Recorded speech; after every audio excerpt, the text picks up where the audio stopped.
Impact Hustlers, the podcast on entrepreneurs and change makers that are creating solutions to the world's biggest problems.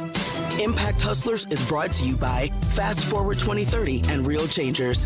Visit fastforward2030.com to learn how to include the global goals into your business model, and realchangers.com to find talent and careers with impact.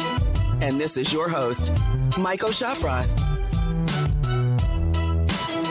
This is Impact Hustlers, the podcast on the entrepreneurs that solve the world's biggest social and environmental problems. And I'm your host, Michael Shafrat. Thanks for tuning in to today's episode. If you like this episode, make sure to subscribe, leave a review, and share the episode, most importantly, with a friend. To keep updated on new episodes, visit impacthustlers.com and sign up for our email alerts. And follow us on Twitter as well, at Impact Hustlers. Enjoy today's episode and let's go. Today's episode is a bit different. I'm sure most of you are enjoying the summer. Maybe you're even listening to this on the beach or while backpacking through the US or Europe or anywhere else in the world. But don't worry, Impact Hustlers doesn't take a summer break, but instead we have prepared a special episode this week. In today's episode, you'll hear a live recording of one of our recent Fast Forward 2030 events in London. You'll hear not from just one, but three amazing entrepreneurs, and you'll hear how they build products that help prevent deforestation, combat desertification, and protect biodiversity. Let me tell you a bit about those entrepreneurs. The first one is Chris Forbes. He's the co-founder of the Cheeky Panda company producing sustainable tissues and wipes from virgin bamboo. Bamboo is really incredible as a resource because you can grow it very fast and you have a renewable raw material that you can use for many, many things. And he's going to tell us about how they do that. Desmond is joining us as well. He's the founder of Critically Endangered Socks. He started selling socks online, featuring designs inspired by animal species that are threatened by extinction. And 20% of all the sales, all the price raised through the sales, is donated towards charities that help prevent the extinctions of those animals. He's created an amazing brand, and I was very keen to talk to him at our last event. And then I have Kieran Whitaker, the CEO and founder of Entocycle. That's a Y Combinator-backed insect farming company. And a third of all arable land in the world is actually used to grow livestock feed, which has a massive impact on the climate. And Entocycle is actually replacing the soy and fish meal that's fed to livestock and replaces it with worms that they farm sustainably in their farm, which is currently in central London in a very small space compared to what you would need otherwise. But now let's hear from these amazing entrepreneurs. Let's hear about the event that we did a few weeks ago at Fast Forward 2030. And please do let me know if you enjoyed the show, if you enjoyed this format, having a bit longer content as well, and drop me an email at podcast@impacthustlers.com, podcast@impacthustlers.com. If you're interested to actually see one of these events live, visit fastforward2030.com and you'll see our upcoming event there.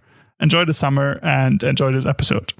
So I think what all of you guys have in common is that you're solving pretty difficult problems, not just in terms of the ecological issue that you're trying to solve, but also on actually creating a product that actually solves that problem in a much better, a much more sustainable way than existing solutions.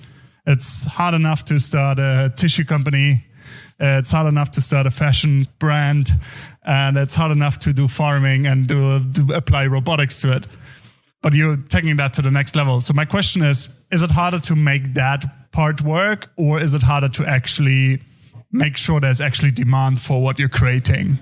Is there enough people out there that really desperately look for these products, that want to buy alternative, more sustainable alternatives, and you're just trying to figure out how to do that? Or is it the other way around?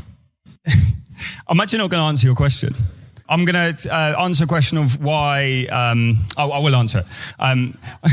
Of why do this in the first place. And I think the answer to that is because you have to have the story in yourself, right? You have to see it yourself. You have to believe it yourself. I think, is it harder to find the people to buy or to do it? I think it's pretty easy to do it because I would never do it any other way, I think, because if I did do another way, I wouldn't be able to sleep at night. And yeah, I think it's lovely to see so many people starting a business in this space because it answers the second question as to whether people will buy it. And that's, I think if we all sort of group together and we all create a brand, there's going to be more zeitgeist. People are going to be, wanting to buy sustainably. People are going to be wanting to do this. So I think firstly, you need a reason why. And secondly, you need to sort of really delve into the group and you need to find other businesses that are doing something like you want to do and sort of make yourself bigger through doing that. We were a bit more systematic in our approach. I didn't really want to be sitting on a container of tissue products, so we crowdfunded it. So we used Crowdfunder to market test it, and that was quite clever because not only did we pay for the container before we brought it in, it then created a demand in the market that we could then sell it to all the distributors. So when we actually got our product to market, we started off with 10 grand a month in sales, which for a startup company is a pretty impressive maneuver. So I agree that it's quite technically hard to put a sustainable product into the market unless either A, it has a phenomenal story behind it, which these guys definitely do, or B, it's going to be cheaper. Because ultimately you're playing in this kind of international market where the only thing that counts is the bottom. So you can either look at that, how do you cut to the bottom, or actually how do you start kind of attacking that from multiple levels. So with us, we work with supermarket chains to take their waste out of their supply chain to then put it back into their supply chain. So you can't necessarily just nail, like if you just apply common economics to the situation, you're probably going to lose unless you either have the story and you have a double kind of win to the situation. If you look at the problem space of biodiversity, of life on land and all the problems that are connected to it, what do you see as some of the biggest challenges that you think entrepreneurs could be solving? If people in the audience are thinking about starting companies, what are the type of things you see needs more companies like yours? Maybe not direct competition, but other solutions? So we're at an inflection point as a company. We spent heavily on R&D to build technology. And that was because I think it was my personal guess and assumption that this market would build. Because 5 years ago, when I told people I was going to farm insects, I literally got the weirdest looks. Like my friends could not understand it. My parents, they thought I was lost the plot. I mean, I'd already disappeared for 5 years. However, we're now starting to see a trend where there's loads of people who want to do it in our industry. There are loads of people who are popping up all over the planet saying, we want to do an alternative way to feed the planet. And this seems like a good idea. We've been through that journey, so we understand like the problems that they're all going to come across. So similar, and I know it's quite a bad analogy, but similar to how Levi's kind of help support the gold mine rush, we can help support the alternative protein rush. So we can actually help not just one company build, but thousands of companies across the world at different scales, whether that's in Kenya or the US, actually deploy this technology. So I see it as a really kind of good opportunity, this change. I personally love everyday consumables, and I look around I go to the supermarket and stuff that I buy every day, and I think I could create a business about it. And I think that, I can't do it all, we can't do it all, but, if you can look at the beer that Toast do is a really great example of taking stale bread and then turning it into beer instead of just like using regular stuff. So there's a wealth of business opportunities out there if you just keep your eyes open and think, actually, how would I be able to put that together? And I can tell you there's a market for it. So as long as it's not much more expensive, if it's a good product and it's a good idea, and you've got the execution ability, then I'm sure you'll do very well out of it.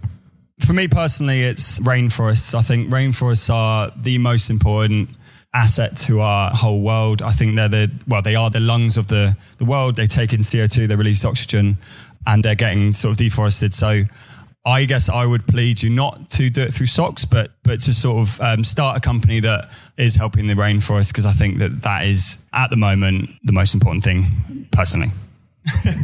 Mm-hmm. Let's continue on the founder's journey. And I think you all talked about how you guys started, but I want to dig a bit deeper. And I want to start with when you discovered the problem that your companies are solving. what was the first kind of unexpected learning you made when you started your journey, when you became a founder and you suddenly face all kinds of challenges? That's the first one. And then maybe also a mistake or something that you can share in terms of like some of the biggest problems that you faced building the companies that you're building. For me, the hardest was finding a manufacturer. I think finding a manufacturer that has the sort of sustainable values that I care about is really, really tricky.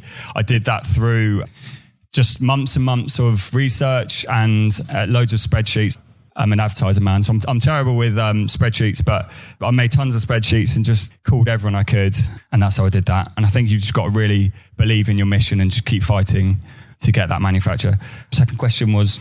What was one of your biggest mistakes? I think was stock. Same thing. So I think it was stock holding. I held my stock under a basement because I thought it was smart, and it turns out it was really not smart. And there was massive leakages, and I lost about a third of my stock.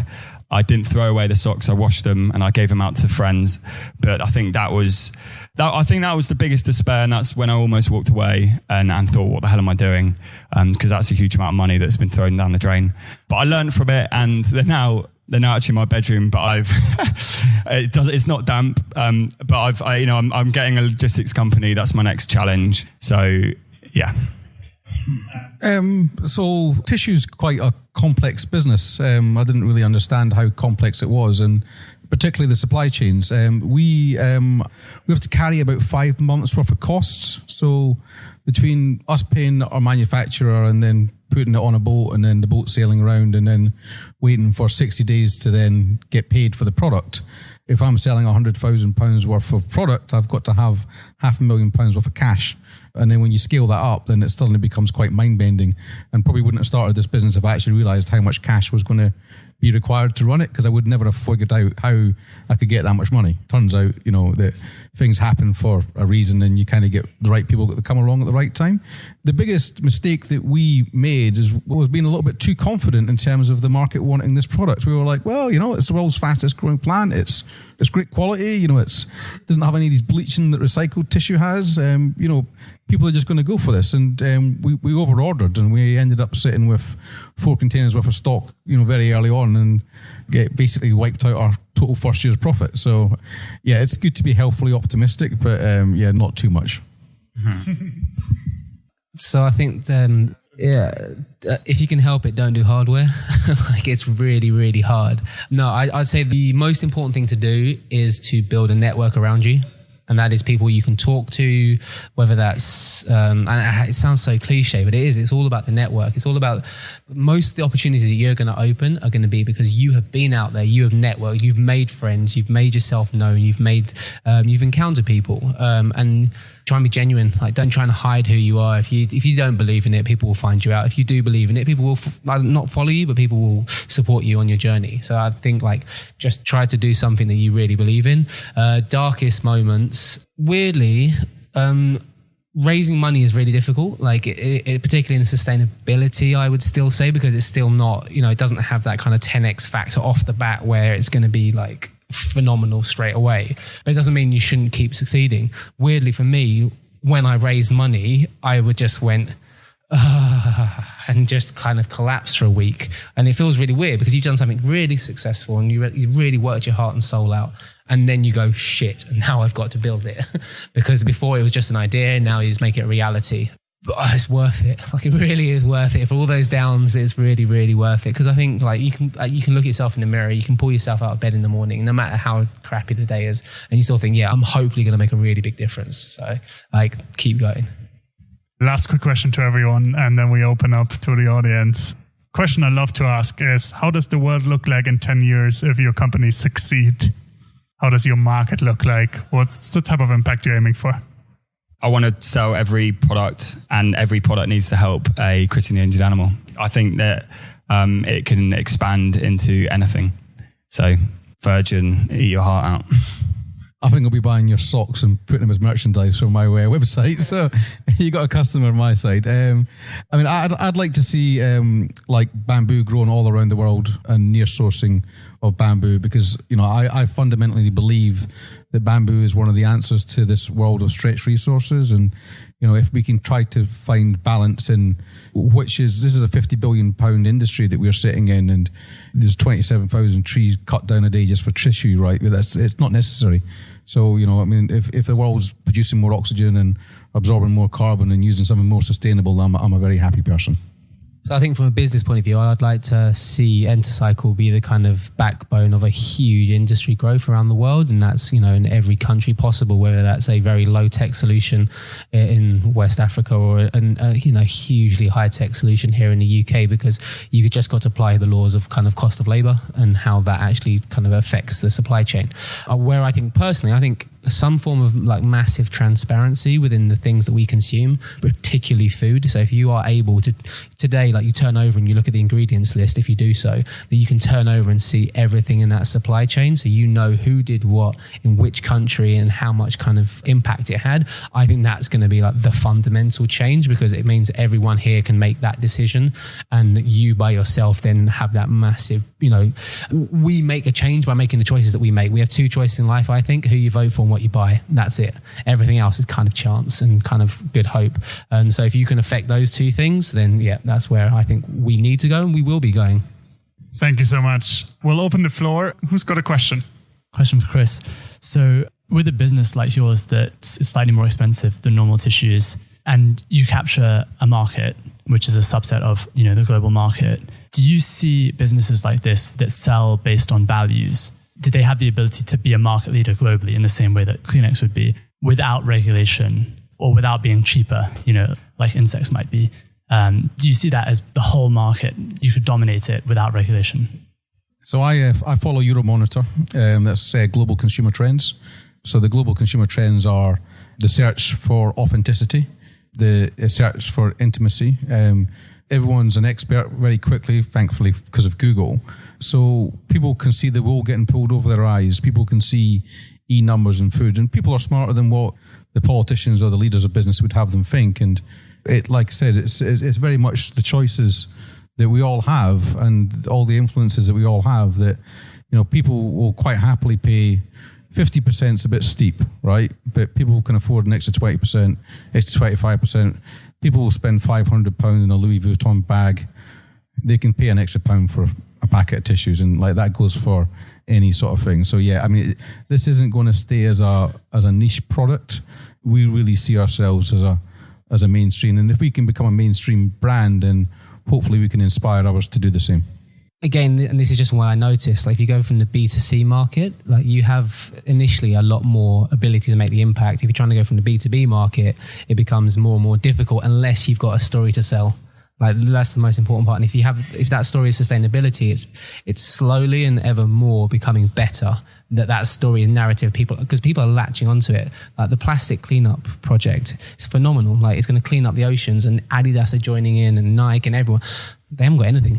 They haven't literally not taken a piece of like plastic out of the ground, out of the oceans yet. But they will, because everyone is joining on. And so this massive kind of positive narrative starts to build because people want to be on it, because they know that people like us, the customers, are starting to make the differential by choosing kind of bamboo-based bathroom products as opposed to ones that cause damage. Hi there. I was fascinated by the insect farming thing. I think it's extraordinary. I was wondering, in terms of how this scales to other countries, presumably you're looking to license your tech and the whole sort of kit and caboodle out as something that other people can do in other places. So did you have to get patents in place, and how do you protect your IP for all of that? First thing to any investors in the room, yes, we have a patent. We have a global patent pending, which is an incredibly brutally painful and slow process. I think I made my patent by myself 2.5 years ago, and then took it to a patent lawyer, and then Today we got a phone call with someone offering me some technology, which after about 3 minutes I went, that's my technology. They haven't built it yet, but they want to. So it's a very good question, which is always about how do you put more innovation in the funnel, is the reality of the question. Our technology is good. but in 10 years, it will be a lot different. Right now, we can analyze kind of a grain of sand in real time as it drops, and we can notify if that's 1 or 2 insects. We have like a 99.9% accuracy. I know I've spent hours trying to outbeat it, which sounds really boring, and it really is. I literally just stood there trying to look at grains of sand falling in front of a light. But in reality, we're always going to develop new technology. So that's another reason for having our facility in the heart of London, which is we can attract the best talent. We've hired out of NASA, out of 2 of the biggest food companies. We just hired out of a massive European food manufacturer. The better that we can hire, the better the company will be, and the kind of that story. And then I think on top of that, you add the fact that you are doing sustainability. You can attract a better class of person. And I mean that in the nicest way possible. You can attract that certain talent for the same amount of money as a corporate can, because you're doing good. And it starts to have a positive circular effect, which is really good to see. And I don't know if you guys have seen the same thing in terms of kind of who you can attract talent-wise. Yeah, I mean, we now get top talent, and we get people that come and apply specifically to work for the Cheeky Panda. And if I look at, some people can earn double going to work for an Ernst & Young or like a McKinsey or like a bank. And it's kind of like, well, but then they're just a number in a very big hierarchical organization, and they'll learn 5 times more within half the time with us than what they would in that type of hierarchy, and they'll be more motivated. So I think we give back as well as, we get a lot from them as well. So it's a good trade for both sides. Thanks very much. Really, really interesting businesses, the 3 of you. I'm talking a bit as a consumer myself and quite, aware of, the climate crisis we're having. But so just to go back on your comment, there's 2 choices you can make: what you buy and who you vote for. And actually, I think for me, there's a 3rd choice now, which is, do you buy, whether to buy or not? And that ties back to, the behaviors of the consumers and the fact that this climate crisis is due to our consumption habits. So 2 questions. How will business models adapt to this need for reducing consumption? Because we can't just continue buying and buying. So how are your businesses sort of taking this into account or not? And that wasn't the only question, actually. So I think there's almost 2, there's what you have to have, and there's what you would like to have. And it was almost a conscious decision for me. I think there's 3 priorities in what we need to conserve. First is air, because it's the most important thing. Then is water, because that's the next important thing in life. And the next one is amino acids. Like, you cannot get away without having protein. It's just part and parcel of the game. So that I'm not clever enough to tackle the first 2. Like, honestly, I had a go and I thought about it, but I realized where my ability was. I agree. I think market forces will make things change. And like, as soon as I heard about what you're doing, I thought it would be great if you had children's socks that you could then license like a model, and then go from like the 2-year-old, the 2-week-old to the 2-month-old to the Speaking as a non-married adult with no kids, sorry, that was a Freudian slip. I am a kid still, so I don't know the business model. I think that is where things are going. You're starting to see the automobile industry looking at licensing, the white goods industry looking at licensing. It's going to become this kind of return policy, but there are certain things you can't, like, for as much as you might want it, you can't return toilet paper after it's used. I'd like to see businesses not just creating massive enterprises and then giving a sort of percentage of CSR budget into these good causes. What I'd like to see is actually the cause being at the heart of the business. And I think that's happening more. And I think that's happening more because of the zeitgeist of this kind of sustainable world. But I think what we have to be careful of is not to be too kind of disheartened or bored by the subject, because all these massive banks and corporations are putting budget into CSR. And, sort of an example is gay pride. Why are people putting flags all over the place when they don't have any like legitimate reason to do so? I think that some companies have legitimate reasons to talk about sustainability, and I think they should. But I think the businesses that have sustainability and the cause at the heart of and the reason that they started it, hopefully for me, they're going to sort of peak above the rest. I believe in 360 consumerism. So, what he's doing with the protein. I've got some friends in waste. I've got some friends in water, all doing some pretty significant things. I think you can see this with plastics. There's like a gag reflex going on with people realizing that the supermarkets are just drowning us in plastic. And I think that when enough people get together and demand change happens. It's not led by the politicians. It's actually led by the people. And I think we're getting to a point whereby we can change things faster than we've ever been able to before. So You know, as long as that continues, and then we've got companies like maybe some in the room that haven't even been invented yet, doing the right things, and I think we can turn the tide. There's actually something from your world, the world that you inhabit today, the advertising world. If you look at the companies that are really doing successful, they have the company is the mission and the mission is the company. Then there's no distinction anymore. It's not like Mars has brought out a new chocolate bar that has something. Like, people don't care anymore. People are going to buy the product that is sustainably farmed, and I'm taking food again because it's the area I know in, but it's becoming entwined. And I think people like yourselves included are looking to work in mission-led companies more and more. Like, they're not looking to work in Ernest & Young anymore, because what does like 300,000 in the bank and a massive mortgage do for your health? Absolutely sweet FA. Like, kind of doing something that makes you feel good and happy inside and outside does. So I think all roads are leading to the same place. Hi, thank you all. I just got a question. So what do? You have your idea, you have your solution to your problem. I feel there's always on this black hole, what do you do after? So how do you then actually get doing the first steps, with your idea? Like, how do you then actually make the first? Because I can see how it gets rolling once you put some motions in place, but how you get it rolling in the first place? I think you might have a simple idea, an idea that is sort of quite, at first you have an idea that's quite broad, right? So my idea was I wanted to help the rainforest through selling clothes. It was only when I really started to write and rewrite that kind of mission statement that I got to socks that help support some of the world's most endangered animals. So I think it's really important to really understand what you're trying to do. And there might be a broad idea, but you really want to simplify it. And a way of doing that is to sort of just keep writing it down. And then the second thing to do is to buy a domain and just start. Like, starting is genuinely the hardest thing. Just start, and you can fake it till you make it, but just make sure you start, and don't let it be has been, or don't let it be a thing that you might have done and you might have achieved. Because actually, creating a business that is doing something you really believe in is really fulfilling. Let me add to this question, just to make it more clear as well, right? Like, very often, I'm a contributor to Forbes as well. I write articles. I know how the media sometimes portrays entrepreneurs. It's very simple to say, oh, they had a great idea. Next thing, they got into Y Combinator, and then suddenly everybody wants their product, right? It's not like that, obviously. But can you tell us what actually happens next? Like, what should she do now with her idea, and what does she need to expect until she gets into Y Combinator and Unreasonable and has patents to her name? Thanks. So I don't know. I think we all felt the same thing. I had this really weird internal kind of like agony that I was doing absolutely nothing with my life and nothing to help the planet. That was like, and I've probably slightly portrayed this, but I was an adventurer. Like, I would drop everything at the drop of a hat and disappear. I was a cave diving instructor. So the thing that happened in Thailand with the children, I was like, shit, that is really fucking hard. Like, I've tried teaching people how to dive, who are really good divers, how to dive through caves.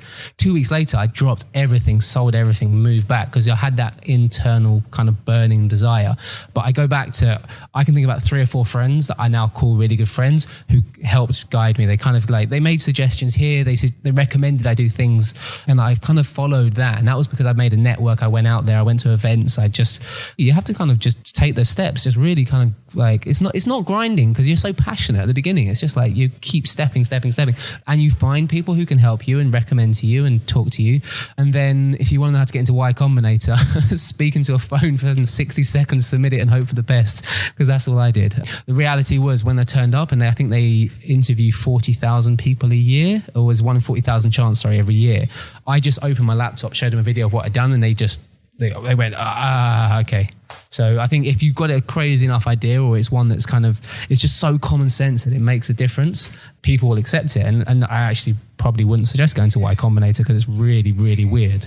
But it's something to learn from. You learn and you learn and you learn. And then you said, what was the example? Or you said, what was the example? As in like an analogy or something. There is no clearly defined goal on how to do something unless you've already done it before. And so if you started a company and you've sold it, or you've exited it, or you know what to do. But if you don't, be prepared to like walk across a completely blank canvas, trying to find waypoints that just keep advising. Because the second you turn around, it looks so obvious. You know where you should have gone. You know what mistakes you shouldn't have done. However, you've got to be prepared to turn around again and walk across that blank canvas until you find the next goalpost. And it's tough, but it's so rewarding. Like, it is. It's so, so rewarding. So just keep doing it. Have a go. Really. So, I mean, what I would say is that it's a hell of a lot of fun doing a startup, and the first 9 months is just absolutely fantastic. Even though you got no money, it's, you know, I haven't sat in the corporate world. You know, I kind of felt a bit guilty myself in terms of I knew I could do more and I wasn't doing it, and I just sitting in a comfortable space, and to sort of take myself out of that and like have the intellectual freedom to try what I was doing. But I did anchor it as well, right? So it wasn't just, you know, you've got to like risk, and you've got to be very comfortable with risk, and you've got to be very comfortable with the opportunity that you might lose everything. But if you're passionate and you've market tested, and I spent 70 hours writing the Harvard Business School plan before, when we launched the business, after we knew it was a good idea, to make sure that we didn't screw up. So, you know, there's things that you can do when you take the jump. You know, when you're standing in the edge of the abyss and you've tied the bungee cord on and you're jumping, you know, you don't really know what's going to happen at the edge of the abyss, but it's a hell of a thrill. So, you know, I'd say if you're thinking about it, then, you know, and it seems sensible, then it's worth doing. I think just one thing to add as well is you don't need 10, 100 million pounds to start a business. I started the socks with like 500 quid, and it was 500 quid that I'd made myself. I wrote a really simple line, and I told everyone, and I bought a domain, and I got far enough into it, and I spent enough time doing it that I literally couldn't look back. Yeah, so I guess my point really is, you know, there's genuinely nothing stopping you. I don't think money's stopping you. I don't think the idea is stopping you. I just think the only thing stopping you is yourself. It sounds really cliched, but it really is, you know, just start and to see where it goes. There is one last cliche, but it is a roller coaster. Like, yeah, no, it literally is. It's like you can have the greatest week and get to Friday and you open that last email and you're like, oh, that's my weekend done. Vice versa. You can have a miserable weekend, open the first like conversation with one of your team, and it's just like, this is such a good week. And then Tuesday comes along, and then Wednesday comes along, and Thursday. And that's not because I'm being bipolar here or anything like that. Apologies if that's anyone in the room. It's just tough. This is loads and loads of things, and you're learning. So I think risk profile is like the one thing I'm learning. Like, there's certain people who just like to live on the edges, and makes life a little bit easier if you're one of those. Question for Chris. I'm seeing an old friend who's coming over from Kimberly-Clark headquarters tomorrow night. We're going out for a beer. Anything you'd like me to ask him? I actually know the answer to that.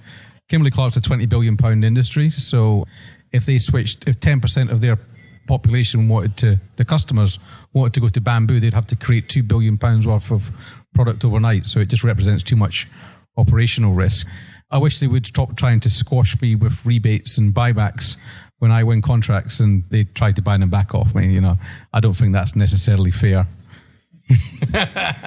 Thank you. You mentioned before the importance of having a network when you are starting your business. But I guess I have more of a political question. So for some startups, it's about access to market or finance, funding, or it could be just advisory, depending on the stage where you are. And since we are talking about the SDGs, my question is, have you witnessed any role from innovation, public policy that has enabled an environment for you to grow or to have any opportunities? Has it represent any of these elements? The fact that there are some innovation public policies in London or the UK in general? For us, 100%. 5 years ago, you couldn't sell insects. So that was completely like fucking mental. Like, you pay premium for free range chicken because it eats most of its protein from insects. If I farmed it and I sold it to a chicken, they couldn't have it. So there was a massive shift. And that was the kind of why now. And I kind of saw that coming. So that was, for me, it was absolutely huge. And it will change again. So we can now feed salmon and prawns. Next year, we'll be able to feed chickens, and the year after pigs. And hopefully at some point in the next year and a half, humans. There's some like weird legislation, but it's all opening. So for us, it's huge. Like, the timing was really vital. I think legislation less, because we just sell socks. But I think zeitgeist is massive for us. I think sustainability is in a huge sort of uprise. And, you know, there has been sort of legislations like the 2 degrees, which, you know, you have to keep the world at 2 degrees. I think that's sort of helped get the sort of sustainability in the news. But for us, zeitgeist and sort of zeitgeist within fashion is massive, you know, I think. And it should be, because we are at a critical point. I really like what you said about the salmon. You know, having lived in the Highlands of Scotland, the pellets that they feed those things on are not fit for consumption by the salmon, and then we eat the salmon. So there's a massive gap there that you're filling. So I'm very grateful for you for doing that.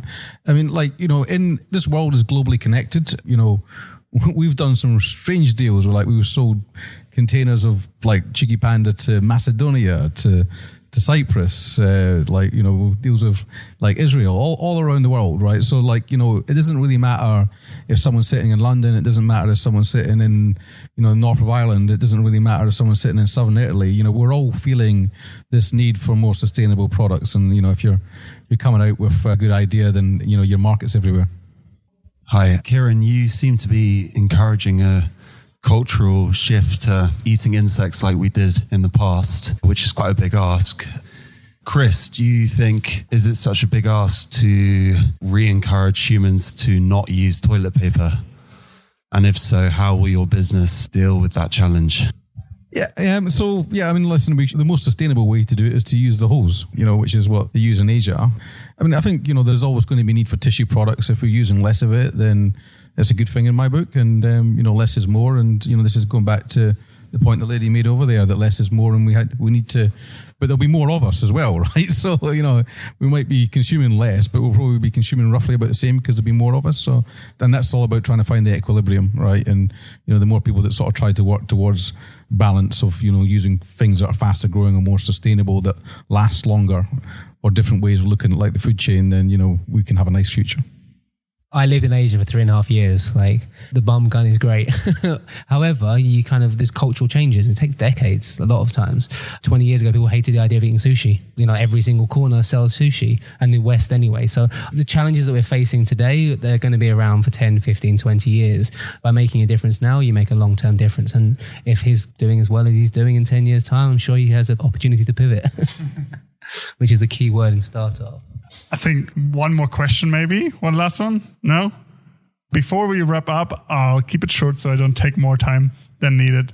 I think one point to that last question as well, and that might sum it up quite nicely, especially for those that are looking to set up businesses. Half of entrepreneurship is really understanding the behavior of your customers.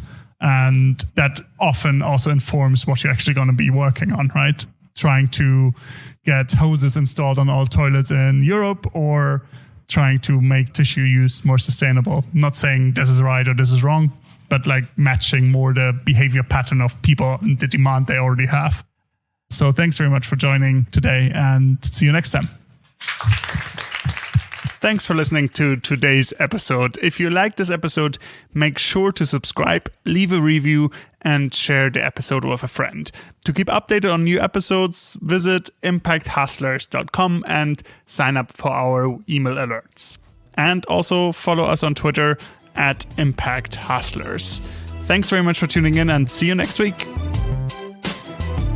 This was Impact Hustlers, the podcast on entrepreneurs and changemakers that are creating solutions to the world's biggest problems. Impact Hustlers is brought to you by Fast Forward 2030 and Real Changers. Visit fastforward2030.com to learn how to include the global goals into your business model, and realchangers.com to find talent and careers with impact.